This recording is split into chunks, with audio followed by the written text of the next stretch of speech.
Саламатсыздарбы достор, сиздер көрүп жаткан мен билем долбоордун кезектеги чыгарылышы. Биз бул чыгарышта интернет провайдерлердин иш аракети, ошол эле учурда колдонуучуларга түзүп жаткан жаңылыктар жана мүмкүнчүлүктөр тууралуу кеп кылабыз. Ал үчүн бизге конокко келген Кыргыз Телекомдун Ош облустук башкармалыгынын башчысынын орун басары Саматбек Жыйынтай уулу. Саламатсызбы? Саламатсыздарбы? Кош келдиңиз. Мен алгачкы эле суроом төмөндөгүчө болсун. Негизи ушул Кыргызстанда канча интернет провайдерлер бар? Иш жүргүзүп жаткан. Кыргызстанда бизде азыркы учурда өзүбүздүн Ош областынын айтышы боюнча Ош облусубузда бизде 12 провайдер бар. Анын ичинен Бишкек шаарында 20, интернеттен биз өзүбүз карап кызыккандыгыбызга 75 майда кошулганда, майда провайдерлер кошулганда 75 бар. Жалпы 75 интернет провайдер бүгүнкү күндө иш жүргүзөт Кыргызстан боюнча.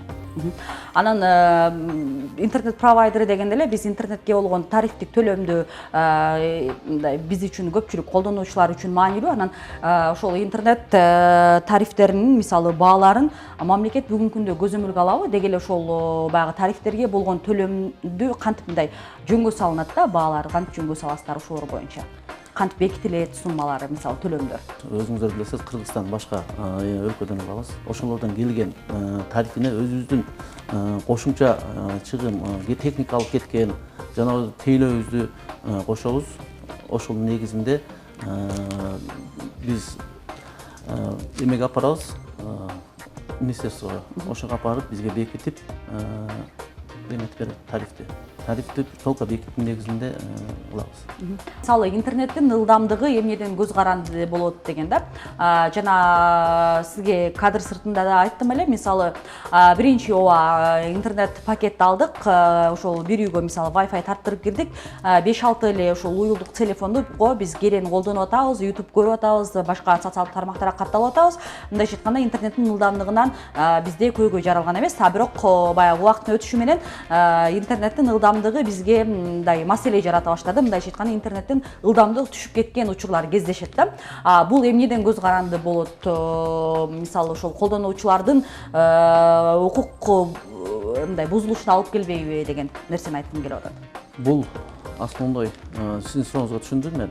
Бул биздин ошол өзүбүздүн тейлөөсүбүзгө себеп дегенде бул туура сиз айткандай туура биринчи койгондо жакшы иштейт, жакшы иштеп аткандан кийин себеби дегенде бул кандай дейсиз? Биринчи коюп 1-2 ай 3 ай иштегенден кийин бул деле ушул линиялар, фокус линияларга качествосы начар болуп калышы ыктымал. Ошол контакттар начар болуп калат, ошол сварка болгон оптикалык зымдардын сварка болгондору начар болуп калат. Себеп дегенде кээ биркилерибизге мындай болуп калып атат, абоненттердин өздөрүнөн чыгып калып атат. Кээ биркилер абоненттер өздөрү азыркы жаштарды билесиздер, азыркы балдар өтө өнүккөн, булар өздөрү кирип паролдорун алмаштырып, же болбосо башка нерсесин кылып ийишип, ошондой болуп атат да. Жана сварка иштери дедиңиз, аларга да кылдат маани берилиш керек. Ага биз өзүбүз көзөмөлгө алышыбыз керек, ошол интернет туташтырып атканда. Да, ошондой. Жок, биз көзөмөлгө алабыз. Бул жылдан убакыт бир жыл же 6 айдан өткөндөн кийин биз ошондо профилактикалык иштеп, тазалоо иштерин кылып койсок, жакшыраак болуп калат. Мисалы 6 айдан кийин сөзсүз профилактикалык иштер жүрүп туруш керек да, мисалы интернеттин ылдамы түшүп кетпеш үчүн, дагы башка көйгөйлөр жаралбаш үчүн депчи. Бирок мындай техникалык талаптар кандай негизи мындай кенен түшүндүрүп берсеңиз деп атам да. Балким роутер канча жылга кызмат кылат, анын эмнесине карап тандашыбыз керек. Электр зымдарын кандай болгону жакшы. Ошол эле учурда бир электр айыл, мисалы элек жери болсо, бир электр мамычасында канча жаран интернет өз үйүнө алып киргени туура, ченемден ашык болсо, анда деле интернеттин ылдамдыгы төмөндөп кетсе керек. Мына ушул сыяктуу кандай эрежелер бар да, биз билбеген, жарандар билбеген. 24 волокно тартылгандан кийин бул 24 адамга гана, ошол жердеки айылдын 24 айыл адамга гана ыңгайлаштырылган. Ошол 24 адам ар бир волокно бирден барат. Ошол өздөрүнүн ошол бирден болгон жаша. Ал эми кокус ошол абоненттер өздөрү жанындагы үйүнө, өзүнүн үйүнө ала турган болсо, через ротор тартып алса болот. Интернеттин ылдамдыгы төмөндөбөйт. Интернеттин ылдамдыгы төмөндөбөйт. Бирок просто эле ушул интернеттин күчөтүш үчүн интернет тарифин көбүрөөк төлөй турган, көбүрөөк сумма төлөп койсо жакшы болот. Кыргызстанда 75 интернет провайдер ишмердүүлүк жүргүзөт. Ушунча интернет провайдерлери болгону менен өлкөнүн кабелдик интернет тартылбаган аймактары бар. Тоолуу аймактарга интернет сызымдарын тартып жеткирүү үчүн чоң каражат талап кылынат. Маселен, интернет сызымдары сиз жашаган аймактан 5-6 чакырым алыстан тартылып өткөн болсо, анда өзүңүз жалгыз интернет тарттырып келе албайсыз. Мындайда жок эле дегенде 10 кожолук интернетке туташуу боюнча арыз жазышы керек. Айыл өкмөттөрдөн каржылык колдоо талап кылынат. Мына ушул сыяктуу маселелердин натыйжасында алыскы тоолуу өрөөндөрдө интернет маселеси күч бойдон калууда. Анын ошол интернет провайдерлери менен жарандар, ошол интернет колдонуучулар арасында, мисалы, үйүбүзгө интернет алып кирели десек, сиздин экөөбүздүн ортоңузда мисалы кандай келишимдер түзүлөт? Биз келишимди азыр мындай жеңилдеткенбиз. Келишимдерди азыр биз ошол жогоруда айтып кеткендей, ошо WhatsApp аркылуу сиздер паспортуңуздарды жумшап, данныйыңыздарды жумшасаңыздар, паспорттун негизинде үйүңүздө туруп жумшай берсеңиздер, биз барабыз, ошол жерде келишимди сураштырабыз. Мындай жеңилдештирүү да. Кийинки айдын 10-унда төлөмдү төлөсөңүз иштейт. Же болбосо ол айда иштетпей коюп туруп, одон кийинки айдын 20-сынан башласаңыз деле боло берет. Бизде ушундай жеңилдиктер бар да, себеп дегенде кийинки айда алып койбойт да. Кийинки айдын аван платасын алып койбойт. Жеңилдиктер ушул келишимде ушулар бар.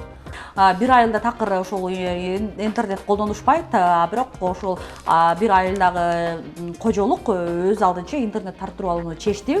Интернет провайдерлер менен кызматташууну эп көрдү.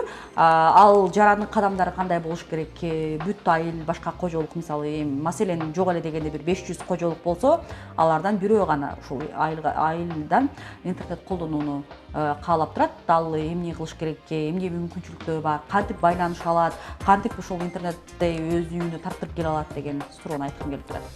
Ошол жердеки магистральный зымыбыз ошол жерден өтсө, мисалы көчө дегенде эле ошол жерде магистральный зымыбыз өтүп, ошол жерге биз делинг аппаратураларын орното турган болсок, жеңилдик тез чечилет бул вопрос. Ал эми ошол жерден бир 12 же 13 километр же болбосо 1 километр боло турган болсо, бир 3 километрге чейин биз абоненттикке чече беребиз. Себеп дегенде отделенный участок болуп чоңураак, алысыраак боло турган болсо, биз башка өзүбүз проект жазып, ошолордун абонент ошол жердеки адамдарды өзүбүз барып, мисалы сиз өзүңүз кайрылдыңыз, бирок жеке өзүңүз кайрылгандан кийин биз сизден арызыңызды аткарышыбыз керек же сизге жооп беришибиз керек. Өзүбүз ошол балдарды жубаншап, ошол жердекилерге биз өзүбүз тартканга аракет кылабыз. Мынанча оңуздар болсо, мынанча жеңилдик болот. 5 оңур болсо, мынча 10 оңуздар болсо, дагы жеңилдик болот деп туруп, ошентип биз тартып бере алабыз.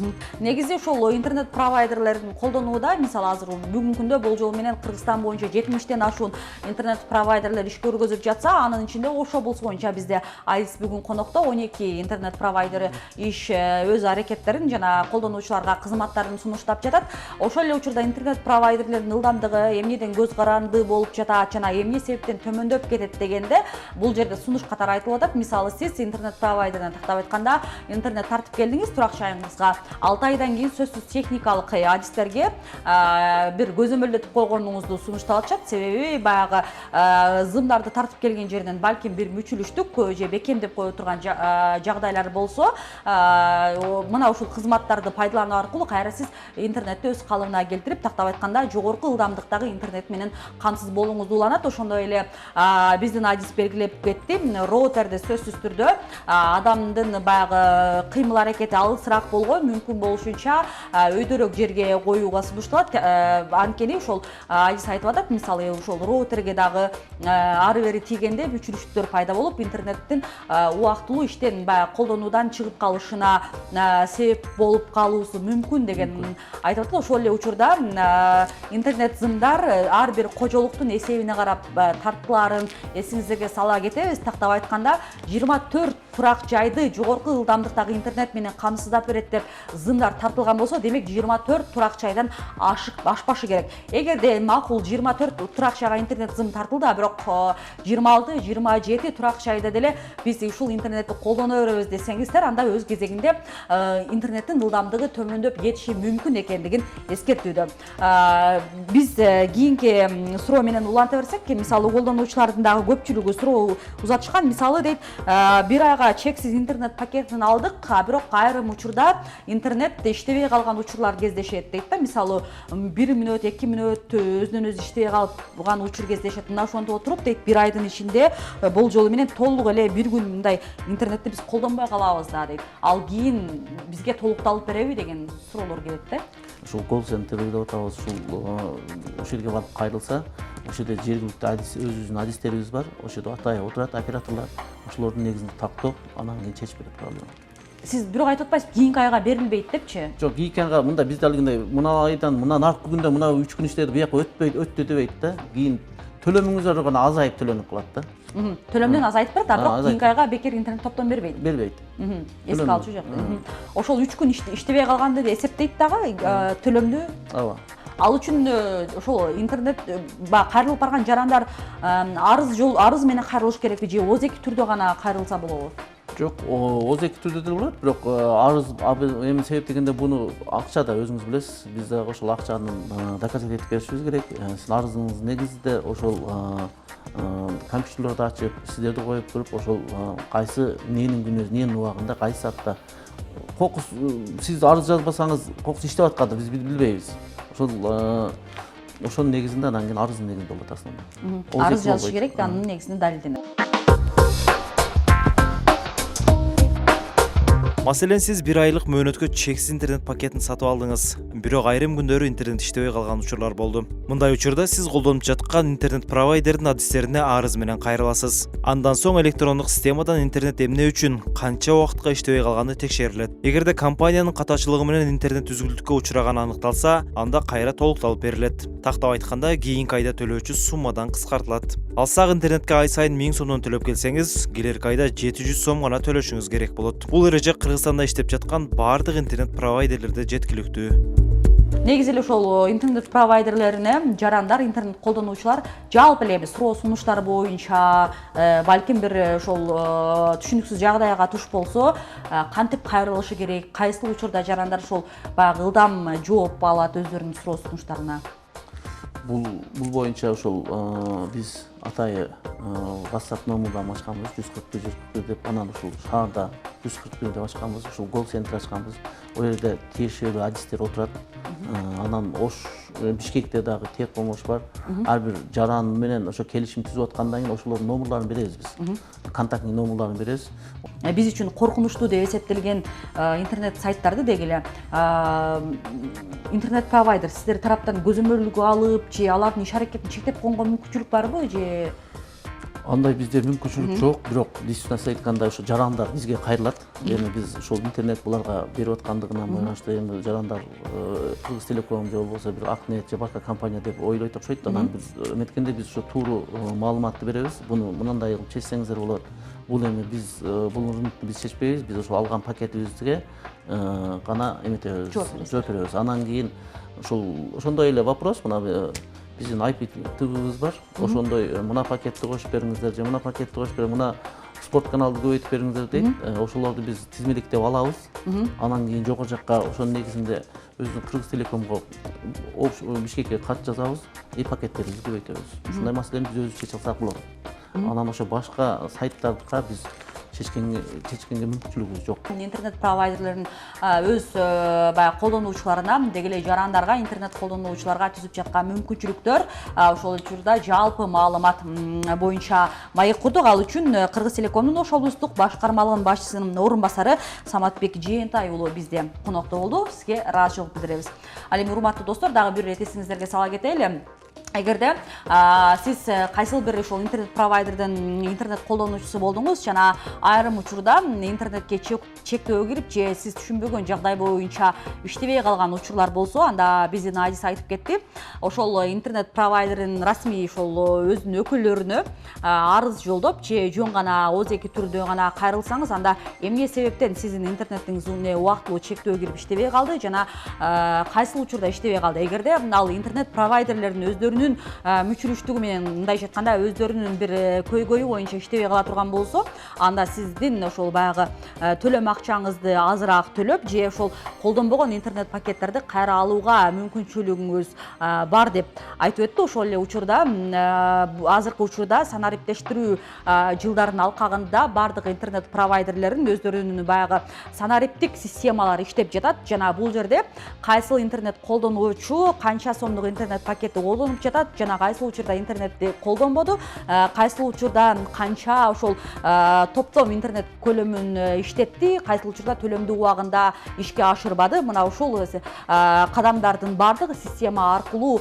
көрүнүп, кайсыл учурда ошол интернет колдонуучунун өзүнүн ошол кадамы менен интернеттин ылдамдыгы азайып кетти же болбосо интернет такыр эле иштебей калды деген суроолорго жооп бар экендигин жана бул боюнча жарандар өздөрү ошол интернет провайдерлердин расмий ошол өкүлдөрүнө кайрылса жооп алууга болот деген адис ошол эскертип, сиздерге пайдалуу маалыматтары менен бөлүшүп кетти. Мен билем долбоору муну менен токтобойт, уланат. Кийинки чыгарылышта сиздер менен жолугушабыз. Сак саламатта калыңыздар.